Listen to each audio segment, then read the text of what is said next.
ಅವ ಓಡಿದ ಸ್ಥಳದಲ್ಲಿ ಇನ್ನು 1 ವರ್ಷ ಹುಲ್ಲು ಹುಟ್ಟಲಿಕ್ಕಿಲ್ಲ. ಹಾಗೆ ಓಡಿದ್ದಾನೆ ಅವ. ಅಪಾರ ಸಂಪತ್ತು ನನ್ನ ಕೈವಶವಾಯಿತು. ಹಾಗಂತ ಈ ನಾಡಿನಲ್ಲಿಯೇ ಇರುವುದಕ್ಕಾಗ್ತದ? ಇಲ್ಲವೇ ಇಲ್ಲ ಸ್ವಾಮಿ. ನಗರದಲ್ಲಿ ನಮ್ಮ ವ್ಯಾಪಾರವಿತ್ತು. ಇಲ್ಲಿ ಒಂದು ಜನರನ್ನು ನೇಮಿಸಿದ್ದೇನೆ. ನಮ್ಮ ವ್ಯಾಪಾರ ವಹಿವಾಟನ್ನು ನೋಡಿಕೊಳ್ಳುವುದಕ್ಕಾಗಿ ಅರಬದತ್ತ ಸಾಗ್ತದೆ.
ದಿಗ್ಬಂಧನದಿಂದ ಹೊರ ತೆಗೆಯಬೇಕು. ಹೋಗುವುದೋ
ಧರ್ಮ ಕ್ಷೇತ್ರದಲ್ಲಿ ಅಧರ್ಮ ಹುಟ್ಟಿಸ್ತಾ ಇದೆಯಾ?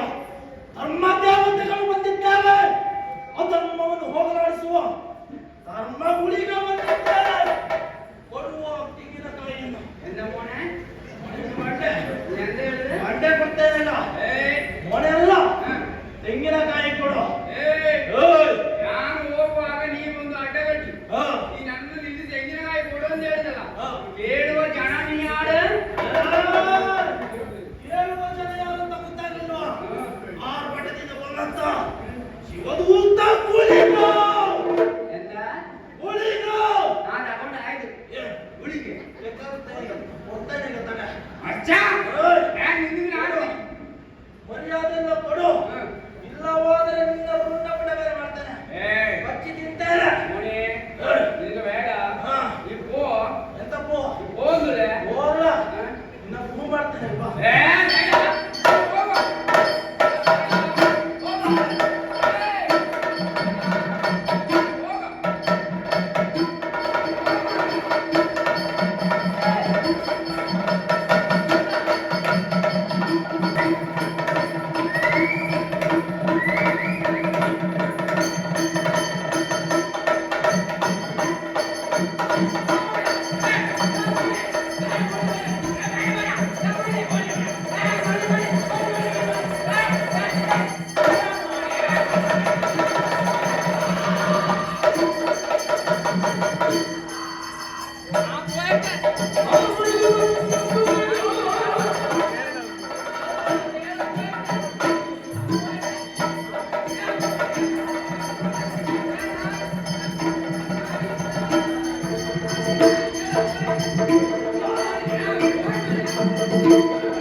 ಇಷ್ಟೊತ್ತಿನವರೆಗೆ ಸುಮ್ಮನಿದ್ದೆ, ಸಿಕ್ಕಿದ ಅವಕಾಶ ಎಲ್ಲ ನಿಮ್ಮೊಳಗೆ ಆಯ್ತು ಅಲ್ಲ.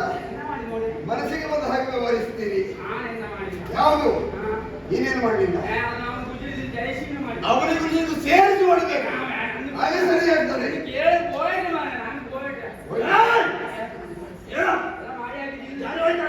ನೀನು ನನ್ನನ್ನು ದಿಗ್ಬಂಧಿಸಿದಿರುವಂತ ನಿನಗೆ ಹೆಮ್ಮೆ ಆಗ್ತದ? ಧರ್ಮದೇವ ಬಂದು ಹೇಳಿ ಯಾರು ಮಾಡಿ ಅವ ಹೇಳಿದ್ದೆಲ್ಲ ಮಾಡ್ತೀಯಾ?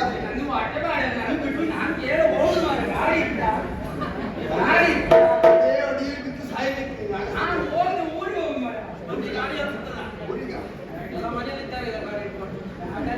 ದಿಗ್ಬಂಧಿಸಿದಿರುವಂತ ಅಹಂಕಾರ ನನಗೆ, ನೀನು ದಿಗ್ಬಂಧಿಸಿದ್ದಲ್ಲ, ಅದೆಲ್ಲವೂ ನನ್ನ ಮಾಯ ಪಂಜುರ್ಯ ಪ್ರತಾಪ. ಯಾಕೆ ಅಂತ ಕೇಳು. ಈಗ ನಾವೆಲ್ಲವೂ ನಿನ್ನ ಮಂತ್ರಶಕ್ತಿಗೆ ತಲೆದೂಗ್ತೇವೆ. ಆದ್ರೆ ನಿಮ್ಮಿಂದೇನೇ ಆಗುವುದಿಲ್ಲ. ನೀಚ ಶಕ್ತಿಯುಳ್ಳಂತಹ ನೀನು ನನ್ನನ್ನು ದಿಗ್ಬಂಧಿಸಿರುವಂತಹ ಅಹಂಕಾರ, ಸತ್ಯ ಧರ್ಮ ನ್ಯಾಯ ನೀತಿ ಎನ್ನುವಂತಹ ಹಕ್ಕವನ್ನು ಬಗೆದು ಪಂಜುಳಿಯನ್ನು ದಿಗ್ಬಂಧಿಸ್ತೀಯಾ? ನೀ ಬಂದಿವ್ರಿಯಾ? ಈಗ ಜ್ಞಾನೋದಯ ಆಯ್ತು. ನನ್ನ ವಿಷಯಗಳು ನೀನು ಯಾರತ್ತು ಗೊತ್ತುಂಟಾ ನಿನಗೆ? ನಾನು ಒಂದು ಕುಟ್ಟಿ ಹಾ. ಒಂದು ಕುಟ್ಟಿ ಸರಿ ಕುಟ್ಟಬೇಕು.